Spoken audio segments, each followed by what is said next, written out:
Hi, I'm Neil Beck. I was a doctor in Perth, Western Australia for 53 years. And in that time I had 500,000 consultations, home and hospital visits. Did a lot of other things as well in the early days when we were very short of doctors and specialists, but the main thing was that I had 500,000 consultations, home and hospital visits. And I was always very interested in the people who suffered most and didn't get help or didn't get better because the help they got wasn't enough or didn't work. And the field that seemed to be the most difficult for people to get help in was mental health. The people who suffered most and got the least help were people with mental health problems, especially as many people with mental health problems became addicts. And it became clear to me that many people got no help for their mental health problems. No one that I could see got enough help, and they never got help in time. They never got help early before problems led to problems, led to complications and disasters. They never got help until they were suffering very badly or until they'd crashed. In the old days, we used to call that had a nervous breakdown, just couldn't carry on.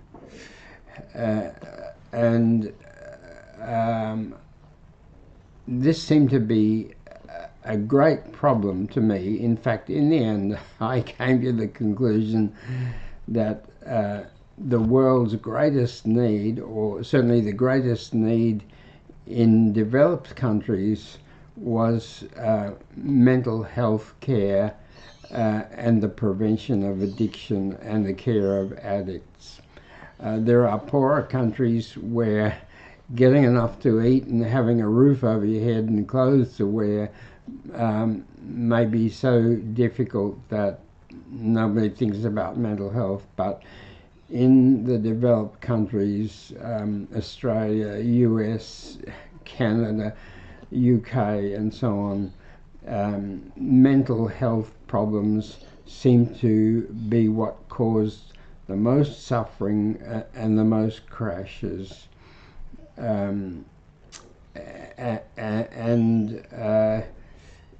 It appeared to me that there was never going to be enough mental health carers to do all the mental health care work that was needed. So much money had to be spent on policing and prisons and hospitals where the crashed people ended up, that not enough was being focused on treating mental health. So why were there never going to be enough mental health workers for all the people who needed mental health care and addiction care? I came to the conclusion that it was due to the fact that the mental health care tools were weak, and that in mental health care there were many blind areas. Today, everything we do, most things we do with tools. Tools have been such a great part of our advance. We've got tools for everything that help us do things quicker, easier, better, and for a lower cost. Sometimes these tools caused problems, but the help they gave far outweighed the problems.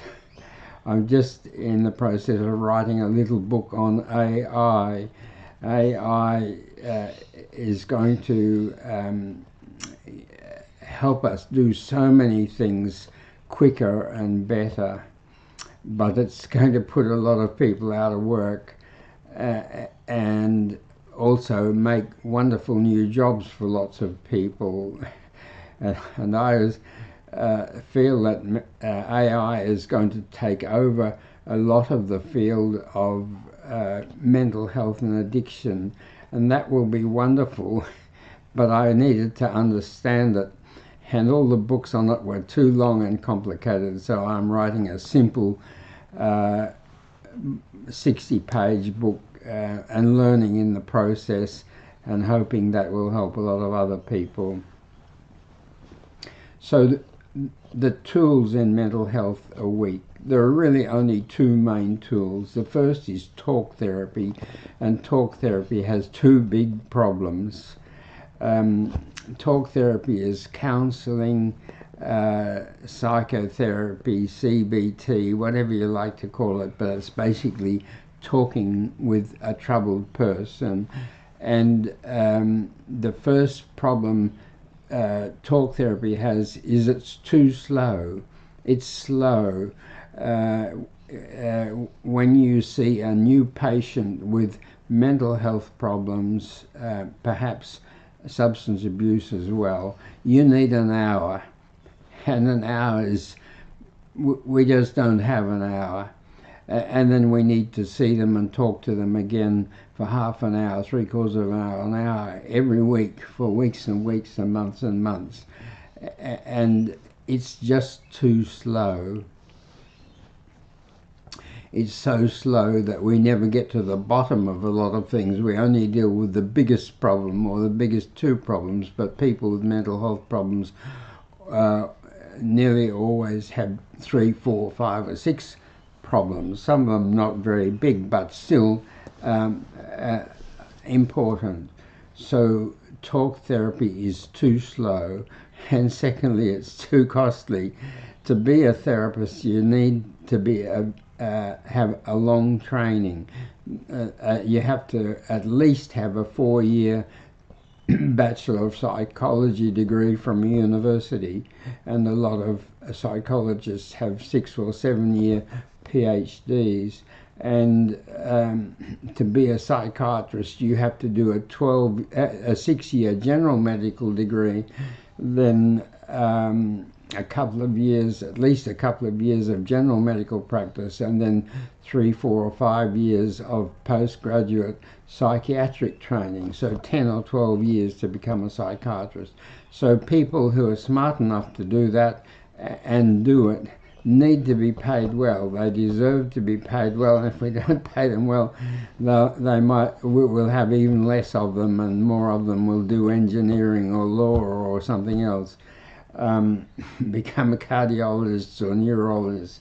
But we need people to become therapists, and that's makes them too costly. Not only too costly for the people that have got mental health problems, but too costly for the healthcare insurance companies, and too costly for governments to pay for enough mental health care.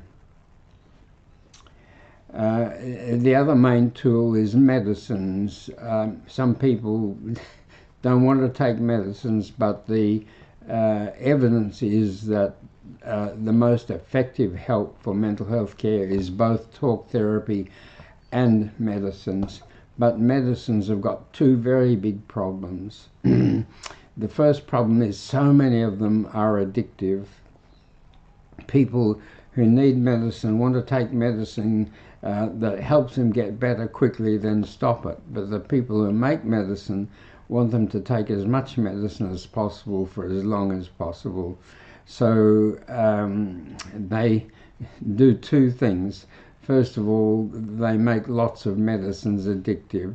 The commonest mental health problem is worry, anxiety, general anxiety, social anxiety,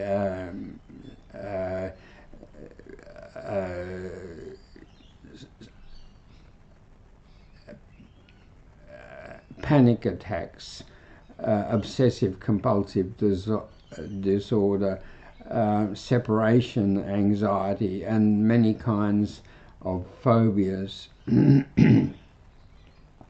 And that all the medicines for anxiety worry disorders are addictive. It used to be barbiturates, and there were many barbiturate medicines, and they were all addictive. And then in the 1960s we got the benzodiazepines, wonderful benzodiazepines, Valium, Seroprax, Mogadon, Xanax. But I saw many people taking 20, 30 or 40 Valium tablets a day, and I had over the years 10 or 11 patients taking 100 Valium tablets a day, because the benzodiazepines are all addictive. The big benzo medicines were very addictive. And then there was Ambien, Stilnox, very addictive. And a few years ago I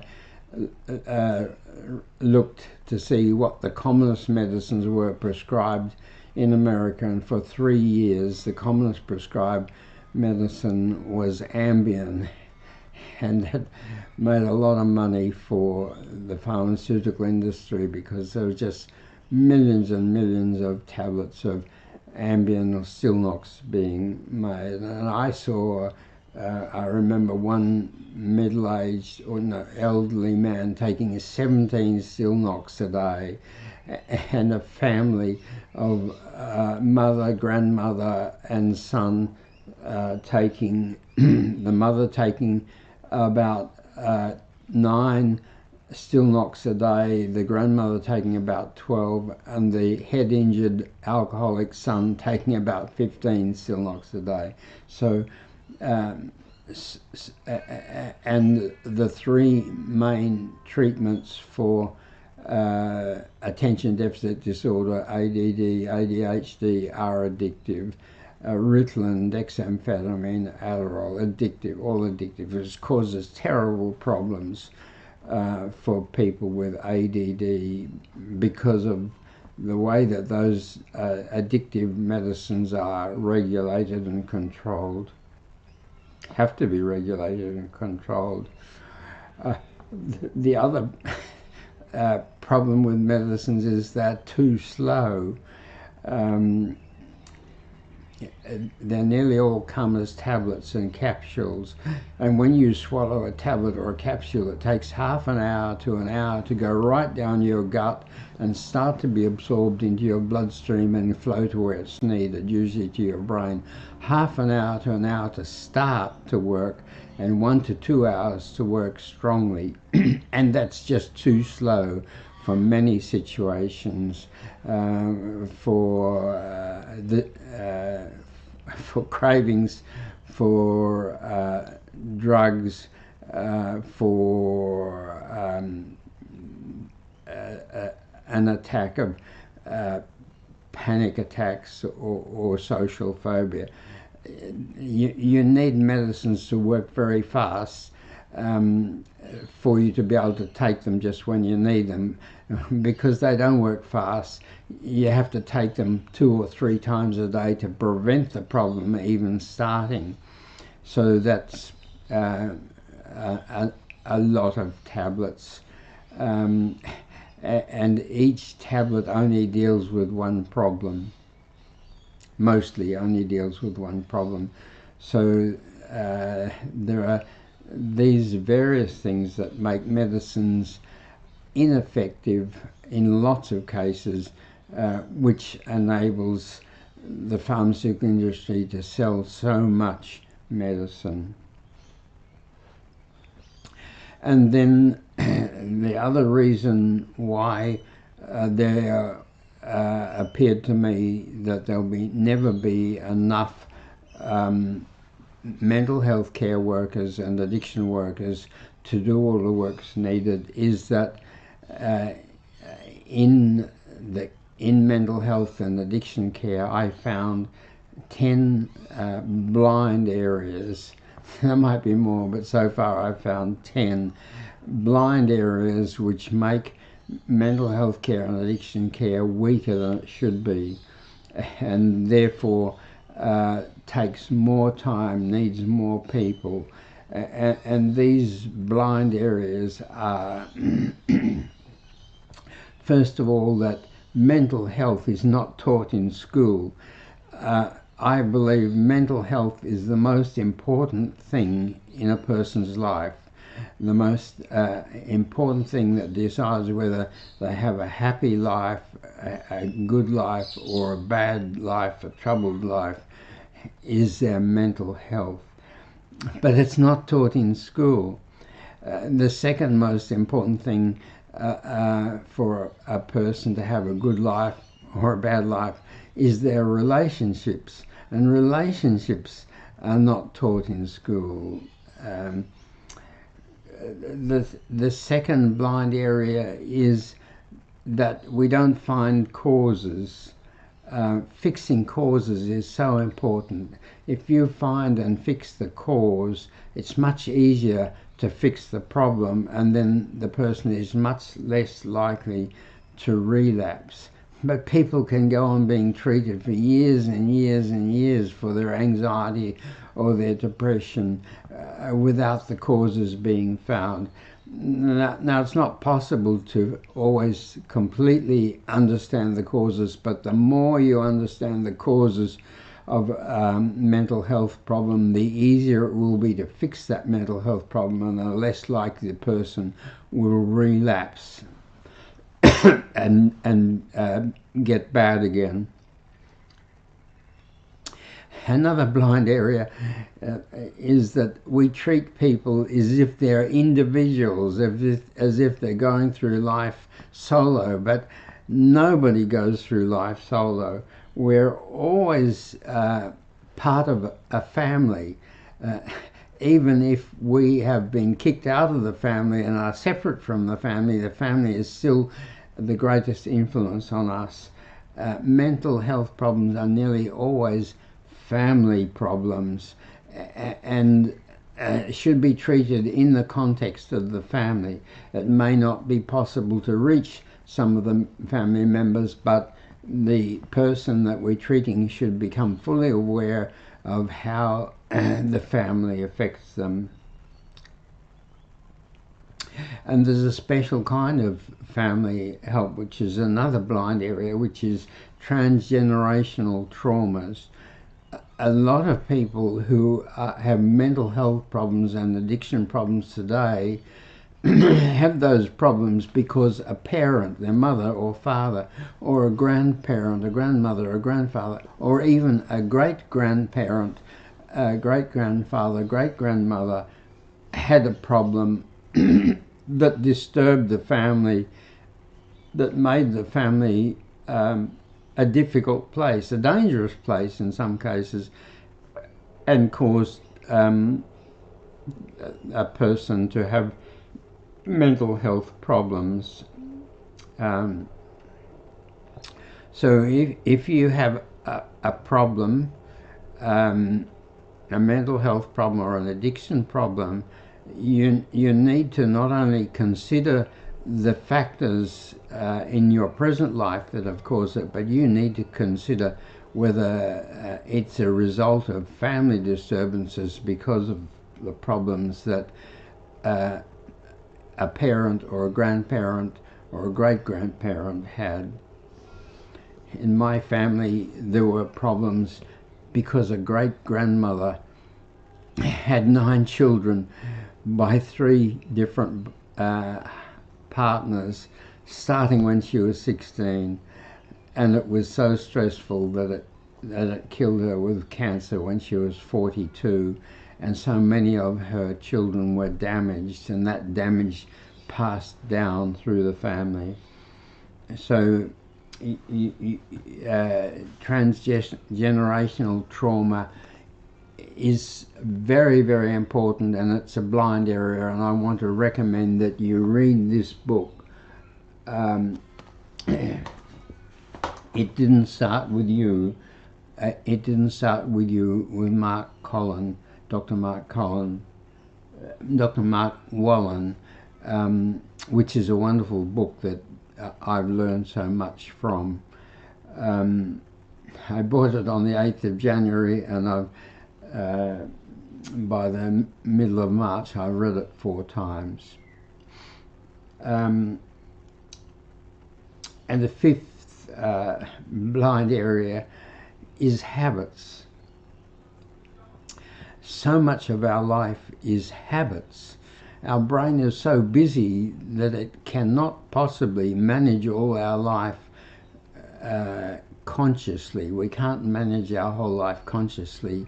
A lot of our life has to be unconscious, automatic habits, things that we just do without even thinking about them, without deciding to do them. We just do them. 60 to 65% of our life. That includes sleep, which is about 1/3 of our life. But what happens is that our brain focuses on the very difficult things and on the things that don't happen very often, and on new things, and on things that need to be changed. But much of life is just repetition, and anything that we do over and over and over again, repeating it the same, our brain turns it into a habit. Whether it's helpful or whether it's harmful, anything we repeat very often becomes a habit. And how does that happen? Well, everything that we do and everything that happens in us happens as a result of triggers and messages. If I move this hand, write with this hand, I do that because a message passes from my brain down the nerve to the muscles that do the thing, and that message is electricity that flows, an electrical message that flows through a nerve. And our nerves go to every smallest part of our body, and messages pass to all our parts of our body that do things. And there are also chemical messages. Chemical messages are produced by triggers in our brain and our glands that produce hormones and other chemicals, and release them into the blood, and they flow right around our body to every smallest part in our body as chemical messages. And our life, what we can do and what we can't do, is very largely determined by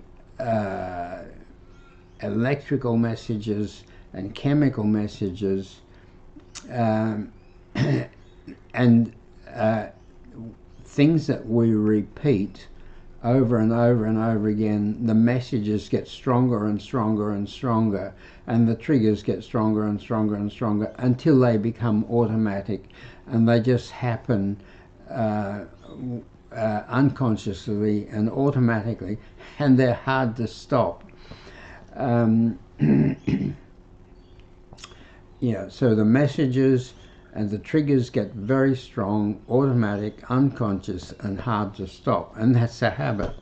And 60 to 65% of our life is habits, and how good or how bad our life is depends on how many good habits we have and how many bad habits we have. So mental health care should include a great emphasis on learning to make good habits and learning to break bad habits. But habits just seem to be a blind area, which weakens the effectiveness of mental health care, which makes it slower, which means that we're short of health care, mental health carers.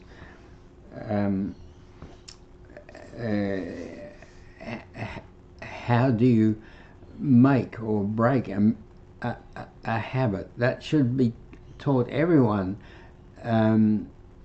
healthy or unhealthy, but especially healthy people. You make a habit or break a habit by first of all thinking about it, talking about it, researching it, and becoming very sure that your life and the life of the people you love will be better if you make this habit, or better if you break this habit. Become very sure. When you're very sure your life is going to be better, it's much easier to make a habit or much easier to break a habit. Then if the habit is convenient, you've got the cigarettes in your pocket, you can just whiz them out. It's much easier to develop a habit if it's convenient. It's much easier to break a habit if you make it inconvenient. It's easier to make a habit if it's simple. So when you make a new habit, like say exercise or studying something, make it simple at first. If you want to learn at AI, don't read a 250-page book that's going to bog you down. Get my 50 or 60-page book that comes, and do that first, and then when you've mastered that, you can then read the 150 or 250-page book. Well, same with other habits, habits like exercise or friendliness or study. Make them simple at first and fast, so you can do them over and over again. And when you've made the habit, then you can add the bells and whistles, the sophistications. A very important habit for a lot of people with mental health problems is meditation. Meditation is a wonderful way to get calmer, more relaxed, stronger, happier and better. But learning to meditate is very difficult, especially for the people who would benefit most from it.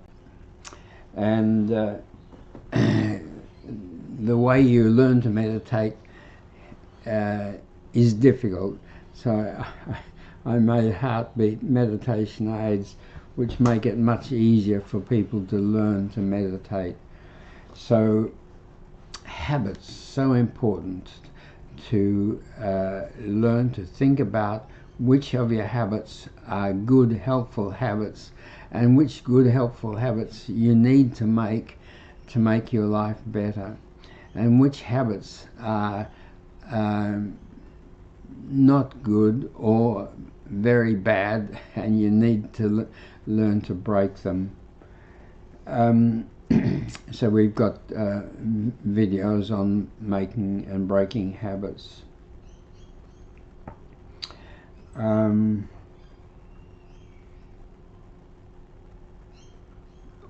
Worry, anxiety is a habit. Anger is a habit.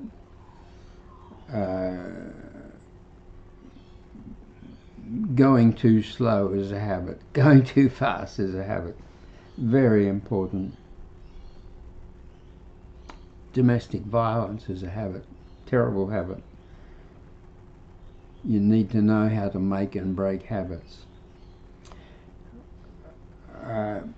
Another blind area, in my opinion, is that we focus too much on what a person's diagnosis is.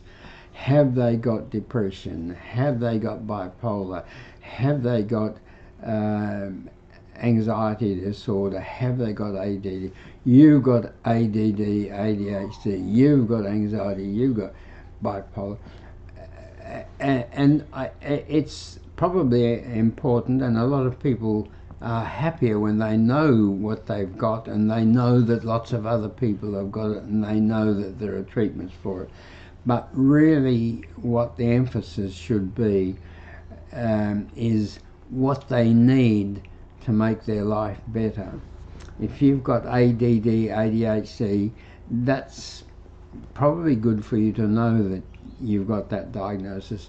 But what's much more important is for you to know that what you need is to be able to focus and concentrate better, and what you need is to be less impulsive, and what you need is to be calmer and less overactive, because the three main big things, and there are other small things as well, but the three main big things about ADD is people with ADD have difficulty focusing and concentrating, so have difficulty learning, they have difficulty doing and finishing things. They get halfway through learning something and they're thinking about something else, doing something else. They get halfway through doing something and they're off doing something else. They have difficulty focusing and concentrating, so they should be told that they've got ADD, ADHD, but what they need is to learn to focus and concentrate. And impulsivity is a major part of ADD. They're impulsive, they do everything suddenly, quickly, without thinking carefully about it, and they make so many wrong decisions and do so many wrong things and make so many mistakes. They need to be taught to focus, to not be so impulsive, to take time to consider things, and to then do them slowly and properly. And they need to be taught to be less hyperactive, to be calmer, and to go slower, and to be less hyperactive. So when you know what you need to do differently, it's much easier to learn that. If you've got ADD, ADHD, I think it's important to take the right medicines. And by the way, I think modafinil is the best medicine. It's not addictive, so all doctors can prescribe it. The main medicines given to people with ADD, dexamphetamine, Ritalin and Adderall, are all addictive. Not when the first week you take them, but when you've taken them for a length of time, they're addictive, so they can only be prescribed by specialists, which makes it much more expensive and much slower. Any doctor can prescribe modafinil, and it's not as strong, but it's not addictive, and it works for 8 to 12 hours, where the addictive medicines usually only work for 3 or 4 hours. So I think taking medicine is important for if you've got ADD, but it's even more important to know what you need, to know that you need to learn to focus and concentrate better, to know that you need to learn not to be so impulsive and to not be so hyperactive. And it's much easier to do those things if you've given the right medicine and this is explained to you. But so what happens so often is people are just given the medicine and they're not taught what they need to do differently. And another blind area is people are not taught to help themselves. We treat them like they're idiots that don't know how to help themselves. We just got to tell them everything, and we don't have time to tell them everything, so that's a problem. But people with mental health problems and addiction problems should be taught to help themselves. And mental health, another blind area, is that mental health problems are an emergency. They should be treated as early as possible. When you catch someone who has just had a big problem, crashed their car, their business has crashed, their partner's left them, and they've got some serious disease or whatever, if you get to them, they get to you as soon as the problem starts. The problem is much simpler, the causes are much more obvious, it's much more quicker and easier to help them to recover.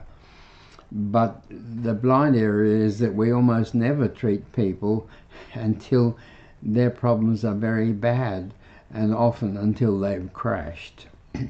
Now that's partly their fault and partly our fault, but having a mental health problem is such a big problem, and it carries a stigma.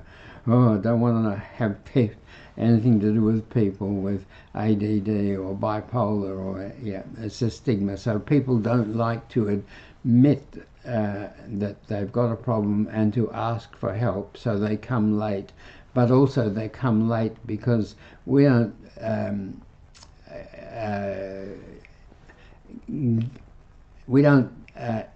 mental health care is not generally treated as an emergency, and we think it's normal for people to wait until they're very bad before they come for help.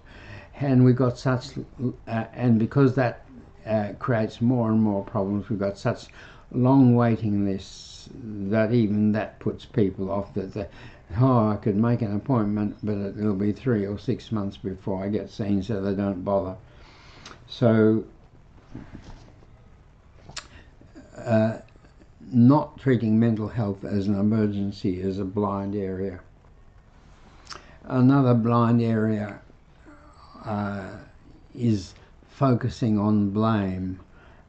So much mental health problems, the person looks for someone to blame, and we help them to look someone to blame, and that is so unhelpful, so counterproductive. Firstly, it's not true.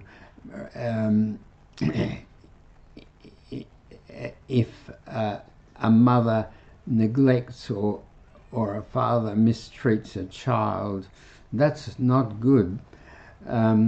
But they only did that because they were neglected or mistreated, or they had far too much to do, or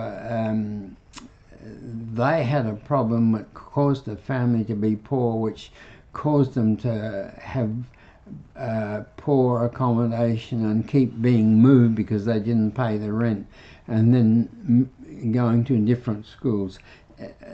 The cause is always very multiple. There are always multiple factors, and to blame one person for your problems is a mistake. And what we need to do with mental health and addiction problems is to find out exactly what started it. When did it start? How did it start? What started it? And to understand that as much as possible, because that helps us to treat the problem to get better. That's very important. But as soon as you start to blame people, they won't tell you what happened.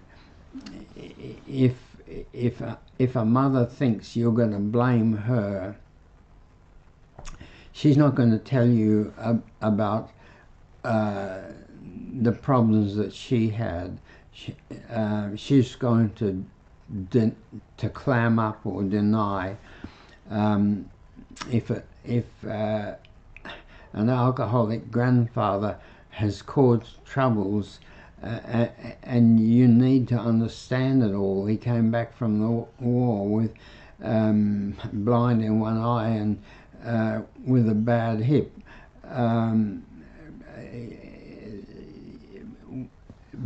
Blaming people just stops you from finding out exactly what happened and exactly why it happened, and it makes people bitter and defensive, and it makes the problem worse.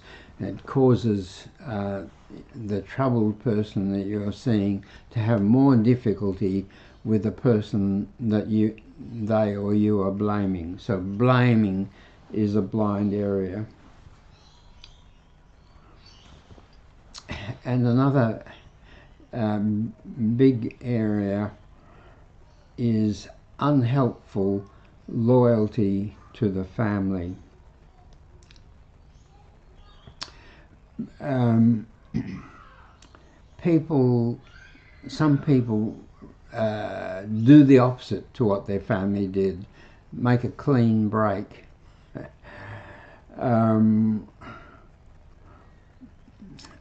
I've got a nephew who's a tech billionaire, which is a bit of a clean break from the rest of the family. A daughter who's an architect, who with her husband built wonderful hotels in many parts of the world, including the Rosewood Hotel in Beijing, which won the prize for the best new hotel in Asia. And that's a bit of a break with the family traditions to do something so amazing and so famous. So a lot of people do things that are not very good or are bad out of a sense of loyalty to their family. If their family is troubled and poor and unhappy, they don't feel right to be happy and successful and financially well off. They will remain poor and troubled as a loyalty to their poor, troubled family. And people, this is weird, but people often copy members of their family who had big problems. If their mother and their father didn't get on and divorced and were unhappy, they feel guilty about being happier than their mother or being happier than their father. So they marry the wrong person and have another unhappy marriage. If you got a problem and you don't understand why you got that problem, have a good look and make sure that you are not copying someone out of sort of misguided loyalty and because you don't want to have better things than they do. Of course, some people are helped that they see the weaknesses in their family and they do the opposite. But there are a lot of people who copy the problems of people in their family. That's and mental health therapy, in my experience, that's a blind area. Nobody realizes that this patient that they're treating is doing this out of sense of loyalty to the troubled family, or because they're copying out of loyalty a troubled member of their family, and they don't want to feel, and they feel guilty if they are happier or more successful.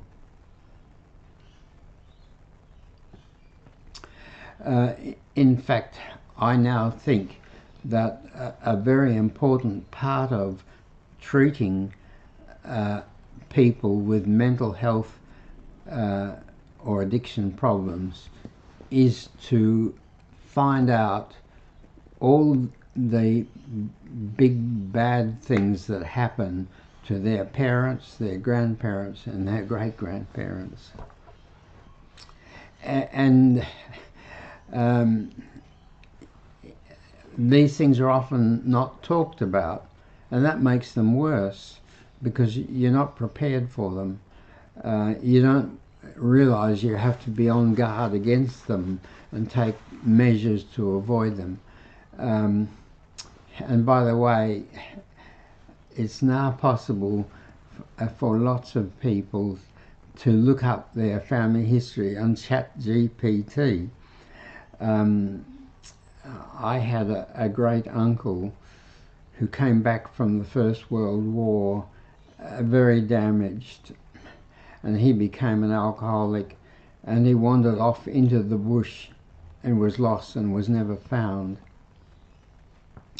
And I'm not sure how much influence that had, but I think it had a lot of influence on at least one of his nephews. It wasn't as bad as our great grandmother who had 9 babies and died of cancer when she was 42, but it was bad.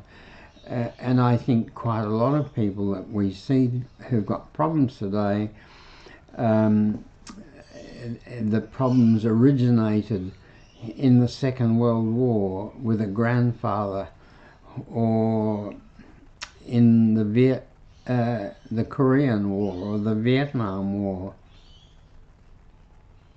with a father or a grandfather or a great grandfather, and those things caused troubles in the families that went from generation to generation. One of my closest friends, father came back from the Second World War blind in one eye and crippled, and they had a very hard life. And he and his sister were very smart,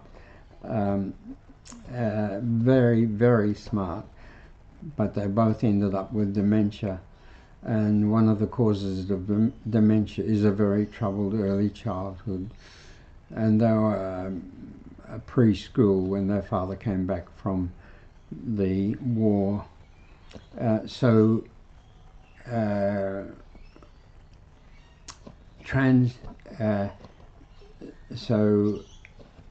unhelpful loyalty or copying mistakes in the family is a blind area in mental health care. So it took me a long time to learn all that, and quite a lot of it, probably most of it, I've learned since I've been retired, because after working very hard and retiring when I was 76, I had a couple of years off, lazy, doing nothing much, and then got very bored and found that the thing that most interested me was mental health and addiction. So I've done a lot of reading and research since. And I started to develop tools to overcome the weakness of the existing mental health tools and all the blind areas. And I've developed 8 tools over 27 years, and 2 of them, what I think will be the most important tools, still coming. But the tools are videos. There's no faster, better, easier, lower cost way to understand a mental health problem than to watch a 1-minute video on it. And I've got nearly 90 under a minute videos that cover almost every aspect of mental health and addiction. A few more to go. And websites.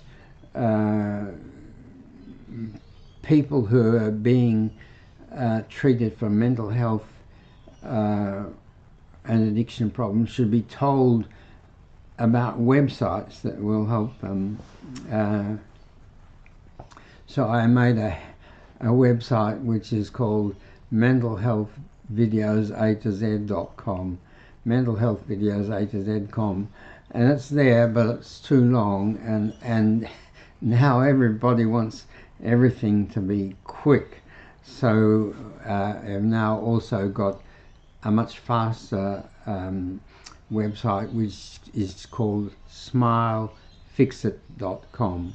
Smilefixit.com. And smilefixit.com's got everything on one page, and it's got links, and you just tap the links to take you to the area where you need more information. And then we developed the Mental Fixit app. First of all, when I was so busy I couldn't cope with all the people that were coming to see me, I made a 20-question checklist, and the checklist saved a lot of time, because I got one of my helpers to do the checklist with a new patient, and then in 10 minutes with the result of the checklist and talking to the patient, I could learn as much as I could learn in half an hour without the checklist. But checklists are a bit slow too, and that means that people have to come to the surgery to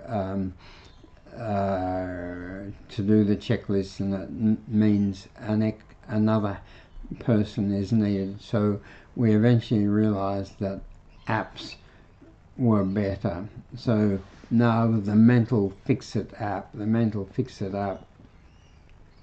you can go look on your phone, tap the App Store or Google Play button, and download the Mental Fixit app, which is free, in a few seconds. And then it's got questions that cover every aspect of mental health and addiction. Originally it had 38 questions, and it took people about 10 minutes to answer those, and that was too long. So we reduced the number of questions to the 19 most important questions, which is where it is now. And the first time you do that, it'll take you 5 minutes. But then some questions which have no relevance in your case don't get asked again, so you end up being able to do the app in 3 or 4 minutes. And now we're working on revising it and developing it in a way that people will be able to do the Mental Fixit app in 2 minutes. And as you tap your answers to the last question, you get an instant report comes up on the screen, and that instant report tells you 4 things that you need to know. It tells you the 6 1-minute videos that will help your particular problems most, because everybody's got different problems, and they need to watch different videos, or no, that's not right.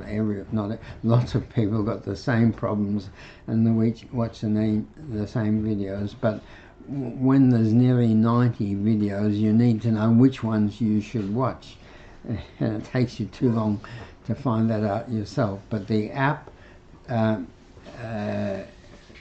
as you answer the questions, it stores your problems, the highest scoring ones, because each answer's got a score, to the lowest scoring ones, and then it picks the 6 1-minute videos that are going to help you most with your highest scoring problems. And you can watch those 6 videos in 6 minutes. So at present what you can do is you can download the free Mental Fixit app in a few seconds, anytime, anywhere, at midnight, on Christmas Day. Whenever this becomes relevant to you, you can download the Mental Fixit app in a few seconds, and you can answer the questions in 5 minutes, and then 3 or 4 minutes, and get an instant answer. And the instant answer gives you the 6 videos which you can watch that will help you most with your biggest problems, and you can watch those 6 videos in 6 minutes, and you can watch them as many times as you want and need, wherever and whenever it suits you. And we used to have to explain things to people a number of times before they'd get them, and that made mental health care even slower and more costly. But with the videos, cost nothing. You can watch them as many times you want to. You can watch them with your mother or your father, your brother, your sister, your partner, and you can talk about them until you get them and they get them, and that helps the family. So 6 under-a-minute videos. It tells you which medicines are most likely to help you. Now, of course, you need to get medicines prescribed by a doctor, but it's helpful to you to know which medicines might help you, and to know whether anyone in your family or any of your friends are already taking these medicines, and what their experiences have been, or to consult Dr. Google and do a Google search on the medicines before you actually see your doctor about getting a prescription. And it gives you all your problems in a list, in descending order with the score, which is so important, because with talk therapy and prescribed medicines, often only the biggest and the second biggest problems are dealt with, but your brain's not very big. If one part not working very well, the parts near are not working very well, and you nearly always have 3, 4, 5 or 6 problems, and some of those problems are only small, perhaps only 10% of your problem, but they're still 10%, they're still problems. And if you're going to get completely better, you need to know all your problems so that you can slowly work through them till you fix them all and you're completely better. And the instant report gives you all your problems in descending order. In descending order of score. And sometimes you can't deal with the biggest problem, it's just too big, but you can start to fix a smaller problem, and if you fix that smaller problem and that reduces your overall problem by 20%, you're that much happier, that much stronger, and you've had some experience at problem solving. And then you can solve another small problem and get a bit better, and eventually you can solve the big problems because you're stronger, you're happier, and you're an experienced problem solver. So that list of all of your problems, which you probably won't get in talk therapy, is very valuable. And that leads to the fourth thing in the Mental Fix It app report, which is a graph of your total scores, because every time you do the check, which you should do often, the app adds up the scores of all your problems on that day and gets the total score, and then it puts that total score in a graph. So as you repeat the check,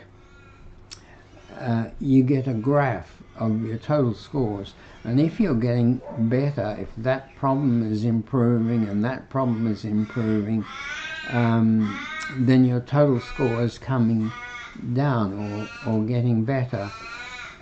And it's very important that instant feedback. You just tap your last answer and you get the instant score, and you can instantly see your total score graph. You can instantly see whether you're getting better or whether you're not getting better, and that tells you whether your treatment is right or not. If you're getting better, that's great, keep on doing what you're doing and you'll get better and better and better. But if your total score graph is not getting better, that means your treatment is not working. So you have to decide, do you need more of that treatment, or do you need different treatment, or do you need that treatment plus something else as well? Because it's so important to be on the right treatment and to know quickly whether the treatment is right for you or not. You'll sort of know because you'll feel better, but that's not very exact, and the total score graph is exact, and also tells you not only whether the treatment is working, but whether things that are happening to you that you're doing differently is good for you. If you stopped a bad habit, that will make your total score graph go down, and that'll help you to know that. But if you start to do something, you get a new job and your score goes way up, you know that that job's a problem. Perhaps it's not right for you, or perhaps you need to do more training or whatever. So our tools, nearly 91-minute videos, smilefixit.com website, Mental Fix It app, and then live streaming, which is what I'm doing now. Live streaming is what a lot of people prefer, and it's a great way to learn. So I do live streaming 4 times a week, about an hour to an hour and a quarter usually. Wednesday, Friday, Saturday evenings at 7 p.m. Perth time, which is 9 p.m. Sydney and Melbourne time, 7 a.m. New York time, 4 a.m. LA time, and God knows what in London and Sweden and Norway, where we get quite a few viewers. So I now do the Sunday session at 9 a.m., which is what I'm doing today, 9 a.m. because that's 9 a.m. Perth time, which is a more user-friendly time in the Northern Hemisphere, and I may have to start to do one of the other 7 p.m. Perth time sessions in the morning as well. And we have so many viewers and so many followers that we can't talk to individuals, people. I had a phone call at 4 a.m. this morning from someone in Africa. I can't deal with that. But I'm very keen to know what you think and what you feel. So please, whichever platform you watch it on, TikTok, YouTube, Instagram, Facebook, please send me your thoughts, your questions and your criticism, so we can make the program better and cover you, and I will reply to any that I can reply. If you're not a follower, unfortunately, the link doesn't allow me to reply, but after every session I spend an hour going through responding to all the people. Or you can email me. My email for that is spelt how it sounds, healthestuff@gmail. healthestuff@gmail. Email me your thoughts, questions, criticisms, comments. If you can't remember that email address, hopefully you can remember smilefixit.com. smilefixit.com, which is the website, and you'll find the email address there then. So I think that's enough for today, and I look forward to seeing you again perhaps on Wednesday 7 p.m. Perth time.